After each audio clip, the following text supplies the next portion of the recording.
To Anju's നാടൻ രുചികൾ. ഇന്ന് നമുക്ക് കക്കയിറച്ചി റോസ്റ്റ് എങ്ങനെയാണ് റെഡിയാക്കുക നോക്കാം. ഇന്ന് നമുക്ക് കക്കയിറച്ചി റോസ്റ്റ് റെഡിയാക്കാം. അതിനാവശ്യമായിട്ട് ഞാനിവിടെ ഒരു 250 ഗ്രാമോളം കക്കയിറച്ചി നന്നായിട്ട് കഴുകി അതിൻ്റെ വേസ്റ്റെല്ലാം കളഞ്ഞ് നന്നായിട്ട് ഒരു 4-5 തവണ നല്ല വെള്ളത്തിൽ കഴുകി ക്ലീൻ ചെയ്തെടുത്തിട്ടുണ്ട്. അത് ഞാൻ ഒരു 1/2 ടീസ്പൂൺ ഉപ്പ്, 1/2 ടീസ്പൂൺ കുരുമുളക് പൊടി, 1/4 ടീസ്പൂൺ മഞ്ഞൾപ്പൊടി ഇത്രയെല്ലാം ചേർത്ത് നന്നായിട്ടൊന്ന് മാരിനേറ്റ് ചെയ്ത് അരമണിക്കൂർ വെച്ചിട്ടുണ്ട്. ആദ്യം നമുക്ക് ഇത് നന്നായിട്ടൊന്ന് വേവിച്ചെടുക്കാം. വേവിച്ചെടുത്തതിന് ശേഷം ഇതിനാവശ്യമായിട്ടുള്ള മസാലകളൊക്കെ ചേർക്കാം. വേവിക്കാനായിട്ട് ഞാൻ ഈ പാനിലേക്ക് ഇട്ട് കൊടുക്കുകയാണ്. എന്നിട്ട് ഇതിനകത്തേക്ക് ഒരു 1/4 ഗ്ലാസ് വെള്ളവും കൂടെ ചേർത്ത് നമുക്ക് നന്നായിട്ട് ഒന്ന് വേവിച്ചെടുക്കാം. ഏകദേശം ഒരു 10-15 മിനിറ്റ് വേവിച്ചാൽ മതിയാകും. പിന്നെ ബാക്കി നമുക്ക് മസാലയുടെ കൂടെ ഇട്ട് നന്നായിട്ടൊന്ന് വേവിച്ചെടുക്കാം. 1/4 ഗ്ലാസ് വെള്ളം ചേർക്കാം. ഇനി ഒന്ന് മൂടി വെച്ച് ലോ ഫ്ലെയിമിലിട്ട് നന്നായിട്ട് വേവിക്കാം. കക്ക ഇറച്ചി വേവുന്ന സമയം കൊണ്ട് നമുക്ക് അതിനാവശ്യമായിട്ടുള്ള ഉള്ളിയും വെളുത്തുള്ളിയും ഇഞ്ചിയും തൊലിയൊക്കെ കളഞ്ഞ് നന്നായിട്ട് ചെറുതായിട്ട് അരിഞ്ഞെടുക്കാം. ഇപ്പോൾ ഒരു 10 മിനിറ്റ് കഴിഞ്ഞിട്ടുണ്ട്. ലോ ഫ്ലെയിമിൽ നമ്മൾ കക്കയിറച്ചി വേവിച്ചിട്ടുണ്ട്. ഒരു പകുതി വേവായിട്ടുണ്ട്. നമുക്കൊന്ന് ഇളക്കിയിട്ട് കൊടുക്കാം. ഇളക്കിയിട്ട് വെള്ളം വറ്റുന്നത് വരെ ഒരു 10 മിനിറ്റും കൂടി നന്നായിട്ട് വേവിച്ചെടുക്കാം. ജസ്റ്റ് ഒന്ന് ഇളക്കിയിട്ടിട്ടുണ്ട്. ഇനി ഒന്നുകൂടി മൂടി വെച്ച് വേവിക്കാം.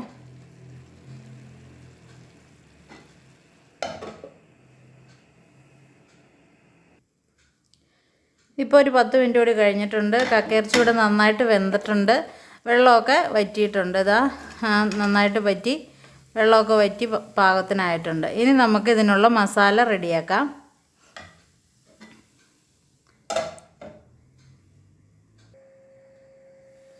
അപ്പോൾ ഇതാ പാൻ നന്നായിട്ട് ചൂടായിട്ടുണ്ട്. അതിലേക്ക് നമുക്ക് കുറച്ച് വെളിച്ചെണ്ണ ഒഴിക്കാം. നമ്മൾ ബീഫൊക്കെ റെഡിയാക്കുന്ന പോലെയുള്ള ടേസ്റ്റിലാണ് ഞാനിന്നിവിടെ തയ്യാറാക്കുന്നത്. അപ്പോൾ നമുക്ക് തേങ്ങാക്കൊത്തും കറിവേപ്പിലയൊക്കെ കൂടുതൽ ചേർത്ത് വെളിച്ചെണ്ണയൊക്കെ ചേർത്ത് റെഡിയാക്കാം. 2-3 ടേബിൾ സ്പൂണോളം എണ്ണ ഒഴിച്ചിട്ടുണ്ട്. ഇപ്പോൾ എണ്ണ നന്നായിട്ട് ചൂടായിട്ടുണ്ട്. അതിലേക്ക് നമുക്ക് തേങ്ങാക്കൊത്ത് ചേർക്കാം.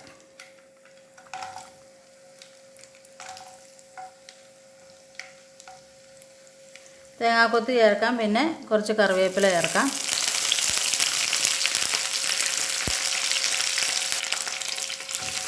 ഇനി ഇത് ചെറുതായിട്ടൊന്ന് മൂത്ത് വരട്ടെ. തേങ്ങാക്കൊത്തിൻ്റെ നിറമൊക്കെ ഒന്ന് മാറി വരണം.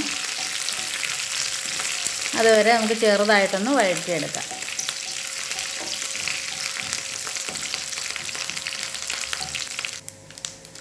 ഇനി ഇതിലേക്ക് നമ്മൾ എടുത്തു വച്ചിരിക്കുന്ന ഇഞ്ചിയും വെളുത്തുള്ളിയും ചതച്ച് ചേർക്കാം.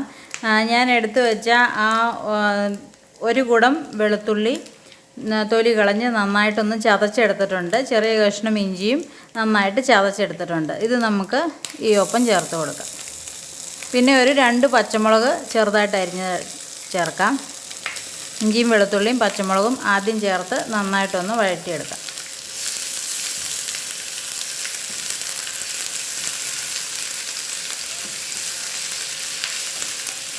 കക്കയിറച്ചി ഉണ്ടാക്കുന്ന സമയത്ത് അതിന് ഒരു ചെറിയ കുത്തലൊരു ടേസ്റ്റ് ഉണ്ടാവും. ആ ടേസ്റ്റ് ഇഷ്ടമില്ലാത്തവർക്ക് ഇഞ്ചിയും വെളുത്തുള്ളിയൊക്കെ കുറച്ച് കൂടുതൽ ചേർത്താൽ മതി. പിന്നെ കുരുമുളക് പൊടിയും കുറച്ച് കൂടുതൽ ചേർക്കുമ്പോൾ അതിൻ്റെ ടേസ്റ്റ് അധികം നമുക്ക് അറിയില്ല. അപ്പോൾ സ്പൈസസൊക്കെ കുറച്ച് കൂടുതൽ ചേർത്താൽ മതി. അപ്പോൾ ഇഞ്ചിയും വെളുത്തുള്ളിയും നന്നായിട്ട് വഴന്നിട്ടുണ്ട്. ഇനി അതിലേക്ക് നമ്മൾ എടുത്തു വെച്ചിരിക്കുന്ന സവാള ചേർക്കാം.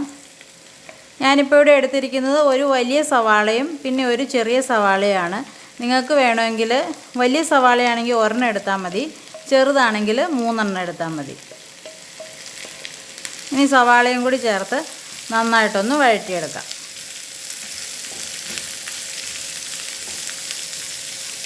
ഈ സമയത്ത് സവാളയിലേക്ക് ഉപ്പ് ചേർത്ത് വഴറ്റാം.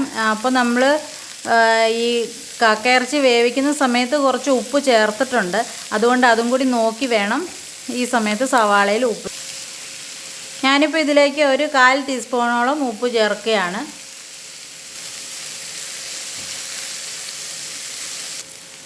പിന്നെ സവാളയ്ക്ക് പകരം നമുക്ക് വേണമെങ്കിൽ ചുവന്നുള്ളിയും ചേർക്കാം കേട്ടോ. ചുവന്നുള്ളി നമ്മൾ ബീഫിനൊക്കെ ചേർക്കുന്ന പോലെ പകുതി ചുവന്നുള്ളി എടുക്കാം, പകുതി സവാള എടുക്കാം, അങ്ങനെ ചെയ്യാം. ഇപ്പോൾ സവാള ഇവിടെ നന്നായിട്ട് വഴന്നിട്ടുണ്ട്. ഇനി ഇതിനകത്തേക്ക് നമുക്ക് തക്കാളി ചേർക്കാം. പിന്നെ അധികം അങ്ങ് ബ്രൗൺ നിറം ആക്കണ്ട, കാരണം നമ്മൾ ബാക്കി പൊടികളെല്ലാം ചേർത്ത് ഇനിയും വഴറ്റുന്ന സമയത്ത് ഇനി കരിഞ്ഞു പോവും. അതുകൊണ്ട് കുറച്ചൊരു വഴന്നത് ബാക്കി നിർത്തിക്കൊണ്ട് വേണം ബാക്കി നമുക്ക് ഫ്രൈ ചെയ്തെടുക്കാൻ. ഇനി ഇതിനകത്തേക്ക് തക്കാളി ചേർക്കാം. തക്കാളിയും കൂടി ചേർത്തിട്ട് നന്നായിട്ടൊന്ന് വഴറ്റി യോജിപ്പിക്കാം. ഈ തക്കാളി ചേർത്ത് ഒന്ന് വെന്തതിന് ശേഷം മാത്രം പൊടികളൊക്കെ ചേർത്താൽ മതി. അല്ലേ പൊടിയും കൂടെ അങ്ങ് ചേർക്കുമ്പോൾ പെട്ടെന്ന് കരിഞ്ഞു പോവും. അതുകൊണ്ട് തക്കാളിയും കൂടി ഒന്ന് വഴന്ന് വരട്ടെ, അതിന് ശേഷം പൊടികൾ ചേർക്കാം.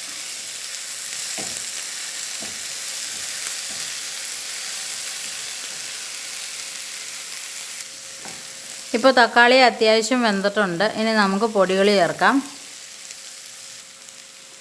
1/2 ടീസ്പൂൺ മല്ലിപ്പൊടി, 1/2 ടീസ്പൂൺ ഗരം മസാലപ്പൊടി, 1/2 ടീസ്പൂൺ മീറ്റ് മസാലപ്പൊടി, 1/2 ടീസ്പൂൺ കാശ്മീരി മുളക് പൊടി, 1/2 ടീസ്പൂൺ പെരിഞ്ജീരകത്തിൻ്റെ പൊടി, 1/4 ടീസ്പൂൺ കുരുമുളക് പൊടി. ഇത്ര കൂടി ചേർത്ത് നന്നായിട്ടൊന്ന് വഴറ്റിയെടുക്കാം. പൊടിയുടെ എല്ലാം പച്ചമണം മാറുന്നത് വരെ ഒന്ന് വഴറ്റി യോജിപ്പിക്കാം. നമ്മൾ ഇത് വേവിച്ച സമയത്ത് മഞ്ഞൾപ്പൊടിയും കുരുമുളക് പൊടിയും കൂടുതൽ ചേർത്തിട്ടുണ്ട്. അതുകൊണ്ട് ഈ സമയത്ത് ഞാനിപ്പോൾ 1/4 ടീസ്പൂൺ കുരുമുളക് പൊടിയേ ചേർത്തിട്ടുള്ളൂ. മഞ്ഞൾപ്പൊടി ഈ മസാലയുടെ കൂടെ ചേർത്തിട്ടുമില്ല.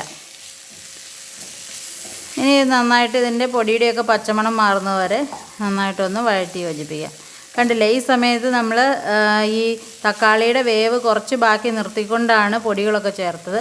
അപ്പോൾ ഇങ്ങനെ ഇളക്കി എടുക്കുന്ന സമയത്ത് തക്കാളിയും കൂടെ ആ കൂടെ വെന്ത് ചേർന്ന് വന്നോളും.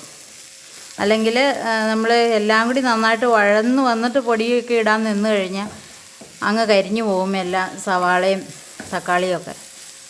അപ്പോൾ കുറച്ചൊരു വേവും വഴന്ന് വരാനുള്ളതൊക്കെ ബാക്കി നിർത്തിക്കൊണ്ട് വേണം പൊടിയൊക്കെ ചേർക്കാൻ. ഇപ്പോൾ ഇത് നന്നായിട്ട് വഴന്നിട്ടുണ്ട്. കണ്ടില്ലേ, തക്കാളിയൊക്കെ വെന്തുടഞ്ഞു വന്നിട്ടുണ്ട്. പൊടി നന്നായിട്ട് പച്ചമണമൊക്കെ മാറിയിട്ടുണ്ട്. ഇനി നമുക്കിതിനകത്തേക്ക് നമ്മൾ വേവിച്ച് വെച്ചിരിക്കുന്ന കക്ക ഇറച്ചി ചേർക്കാം.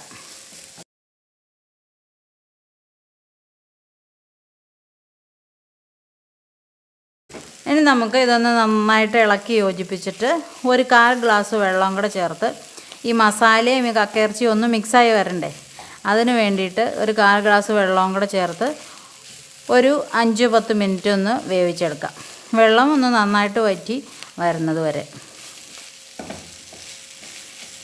ആദ്യം ഇതൊന്ന് ഇളക്കി യോജിപ്പിക്കട്ടെ, അതിന് ശേഷം വെള്ളം ചേർക്കാവുള്ളൂ. അല്ലെങ്കിൽ ഈ മസാലയൊന്നും ഈ കക്കയിറച്ചിയിൽ പിടിക്കില്ല.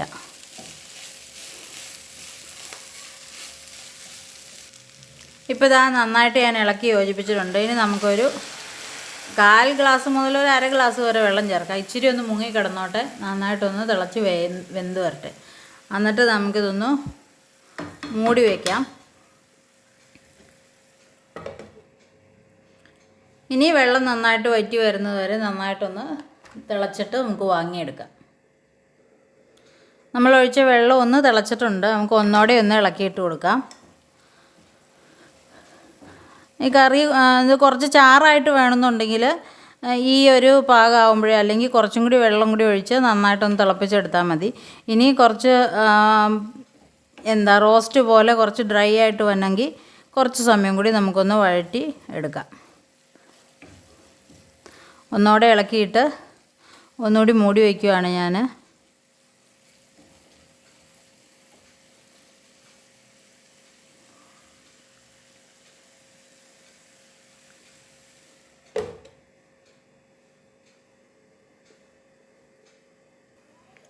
ഇപ്പോൾ ഒരു 5 മിനിറ്റ് കൂടി കഴിഞ്ഞിട്ടുണ്ട്. നമുക്ക് കറി ഒന്നുകൂടെ തുറന്ന് നോക്കാം. ഇപ്പോൾ വെള്ളമൊക്കെ നന്നായിട്ട് വറ്റിയിട്ടുണ്ട്. ഇനി ഇത് കുറച്ചുകൂടി ഡ്രൈ ആക്കണമെങ്കിൽ നമുക്ക് തുറന്ന് വെച്ചിട്ട് ഒന്നിങ്ങനെ ഇളക്കി ഉലർത്തിയെടുത്താൽ മതി.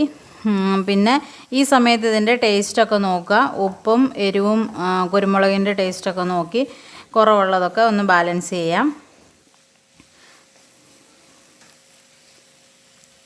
പിന്നെ കുരുമുളക് പൊടി കൂടുതൽ ഇടുന്നത് നല്ലതാണ്. നമുക്ക് ലാസ്റ്റ് അടുപ്പിൽ നിന്ന് ഫ്ലെയിം ഓഫ് ചെയ്യുന്ന സമയത്ത് കുറച്ച് കുരുമുളക് പൊടി കൂടി വിതറിയിട്ട് നമുക്ക് സെർവ് ചെയ്യാം.